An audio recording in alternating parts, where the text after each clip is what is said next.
2. तुलसी के दोहे। कवि परिचय। तुलसीदास भारत के सर्वाधिक लोकप्रिय भक्त कवियों में गोस्वामी तुलसीदास का नाम बड़े आदर सम्मान के साथ लिया जाता है।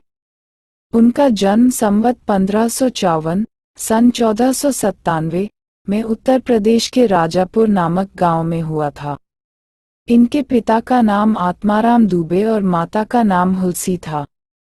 इनके गुरु नरहरिदास थे। उन्होंने ही तुलसी को राममंत्र की दीक्षा दी थी। कहते हैं कि तुलसीदास अपनी पत्नी रत्नावली द्वारा फटकारने के बाद भक्ति और आध्यात्म की ओर उन्मुख हो गए और यहीं से उनके भक्त और साहित्यिक जीवन का आरंभ हुआ। इनका देहांत संवत 1680 सन 1623 में काशी में हुआ। साहित्यिक योगदान।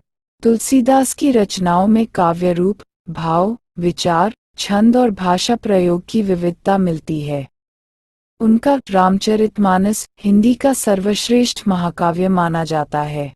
इसकी रचना मुख्यतः दोहा और चौपाई छंद में हुई है। इसकी भाषा अवधी है।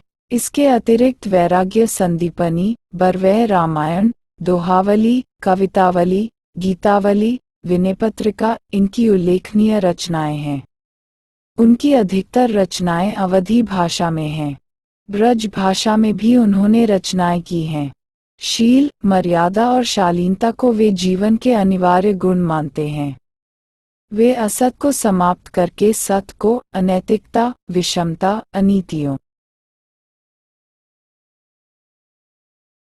का स्थान पर नैतिकता, समरसता, सामंजस्य को प्रतिष्ठित करने में विश्वास रखते हैं। किसी भी समाज व्यवस्था की मर्यादा सामंजस्य एवं समन्वयपूर्ण दृष्टि में निहित होती है। उनका साहित्य लोकमंगल की कामना का उत्कृष्ट प्रमाण है। वे एक महान भक्त कवि, लोकनायक, समाज सुधारक और भारतीय संस्कृति के श्रेष्ठ प्रवक्ता के रूप में हमारे सामने उपस्थित होते हैं। कविता परिचय।